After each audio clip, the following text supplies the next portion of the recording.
नमस्कार, मैं Meenal. Daily news में आप सभी का स्वागत है। तो चलिए नजर डालते हैं आज के कुछ मुख्य समाचारों पर। कुर्ला बैल बाजार जरीमरी एयरपोर्ट के बगल में झोपड़पट्टी पुनर्वसन को लेकर पूर्व सांसद नसीर खान इन्होंने पत्रकार परिषद का आयोजन किया। आइए देखते हैं पत्रकार परिषद में उन्होंने किस विषय पर चर्चा की। एक यानंतर एक मुंबई मनपाचा जो काही विषय आहे त्यावर आमचे नसीमबाई सुरुवात करतील आणि त्यानंतर मी बोलणार आहे। एक सदनिका घोटाळा जो काही आहे त्यावर त्यांनी ते आता प्रकाश टाकणार आहे।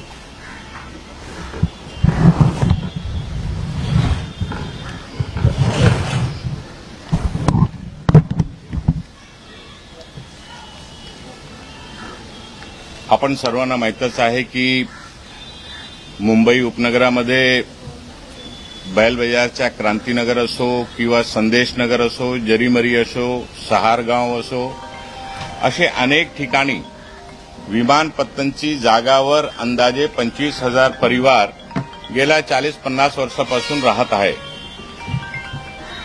आणि 2012-13 मध्ये त्यावेळी एअरपोर्ट अथॉरिटी ऑफ इंडियाने निर्णय घेतला होता की एअरपोर्टच्या सौंदर्यीकरणासाठी आजूबाजूच्या आणि सुरक्षाच्या दृष्टीने आजूबाजूच्या ज्या स्लम आहेत, ज्या झोपडपट्ट्या आहेत, त्यांचा पुनर्वसन करण्याचा निर्णय झाला होता आणि 2012-13 मध्ये काँग्रेस राष्ट्रवादीची सरकार असताना त्या रहिवाशांचा पुनर्वसन तिथेच आजूबाजूमध्ये व्हावा म्हणून एक निर्णय शासनाने घेतला होता आणि HDIL कमानी कुर्ला येथे अंदाजे 18,000 सदनिका म्हणजे PAP पुनर्वसन करण्यासाठी तयार करण्यात आली आणि त्यानंतर एअरपोर्ट अथॉरिटी ऑफ इंडिया जे जीव्हीकेकडे होतं त्या अडानीकडे ट्रान्सफर झाल्यानंतर त्यांनी त्या पुनर्वसनासाठी कुठलीही प्रकारची तत्परता दाखवली नसल्यामुळे त्या लोकांचा पुनर्वसन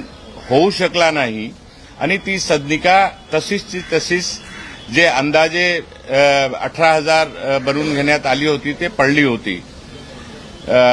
गेल्या 7-8 वर्षामध्ये सरकारने मुंबईच्या वेगवेगळ्या जो प्रकल्प आहे, प्रोजेक्ट आहे, त्या प्रकल्प आणि प्रोजेक्टमध्ये बाधितांना तिथे टेम्पररी पुनर्वसन करण्याचा निर्णय घेतला आणि हजारो लोकांचा तिथे पुनर्वसन झालेला आहे। गेल्या 15 दिवसापूर्वी क्रांतीनगर बैल बाजार आणि संदेश नगर बैल बाजार या विभागामध्ये पुन्हा एअरपोर्टची जी जागामध्ये राहणारे लोक आहेत त्यांचा पुनर्वसन करण्याची सुरुवात सरकारने केली आणि तो पुनर्वसनामध्ये मोठा भ्रष्टाचार झालेला आहे। एक SRAचे जे पात्र करणारे अधिकारी आहेत ते MMRDAचे जे संबंधित अधिकारी खालचे आहे, ॲडिशनल कलेक्टर असो, डेप्युटी कलेक्टर असो, तहसीलदार असो, ते स्थानीय आमदार बाकीच्या सर्वांची मिलीभगत करून तिथे जे सदनिका वाटपाचा जो कार्यक्रम त्यांनी एक हॉलमध्ये केला आणि अंदाजे 53 लोकांना तिथे बोगस फ्लॅट घर देण्यात आला आणि त्या लोकांनी त्याच इमारतमध्ये खाली खरेदी विक्री सुरू केली। पोलिसांना जेव्हा माहिती पडली याविषयीची, पोलिसांनी रेड टाकली आणि 12-13 लोकांना अरेस्ट केलेला आहे।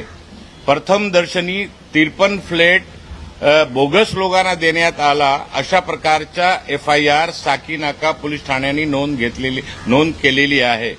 परंतु ह्याच्या पूर्वी हजारो लोकांना जो गेल्या 10-15 दिवसामध्ये अलॉटमेंट करण्यात आलेला आहे पुनर्वसनाच्या नावाखाली, त्याच्यामध्ये शंका निर्माण अशी झालेली आहे, अनेक सामाजिक संस्थांनी मला भेटून तक्रार केलेली आहे की ह्याच्यामध्ये 200-300 घर बोगस लोकांना वाटप करण्यात आलेला आहे। त्याची सखोल चौकशी झाली पाहिजे आणि पोलीस जो मुख्य ह्याच्यामध्ये आरोपी आहेत त्यांच्यावर कारवाई करत नाहीये आणि या सखोल चौकशीची आमचा पुनर्वसनाबद्दल कुठल्याही प्रकारचा विरोध नाहीये।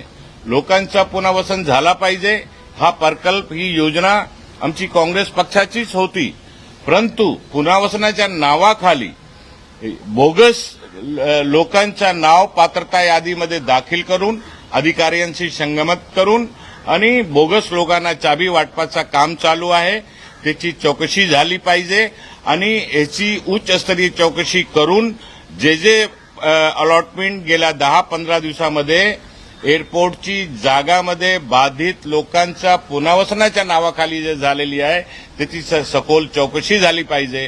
कारण जे बाधित लोक आहेत त्यांचा घर मिळाला पाहिजे.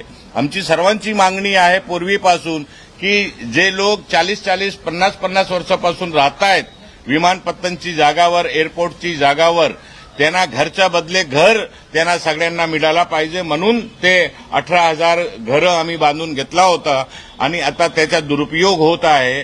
सरकारची मिल्कियत लुटण्याचं काम स्थानिक पातळीवर होत आहे. राज्याच्या मुख्यमंत्र्यांची दिशाभूल करून राजकीय फायदा होईल अशा प्रकारच्या खोटे बोलून सरकारचा दुरुपयोग करून स्थानिक पातळीवर शिंदे सेनाचे जे नेते आहेत ते सगळे करत आहेत आणि त्यांची सखोल चौकशी या प्रकरणाची झाली पाहिजे अशी आमची मागणी आहे. तो आज के लिए बस इतना ही. कल फिर मिलेंगे इसी समय इसी चैनल पर. तब तक के लिए मुझे दीजिए इजाजत. धन्यवाद.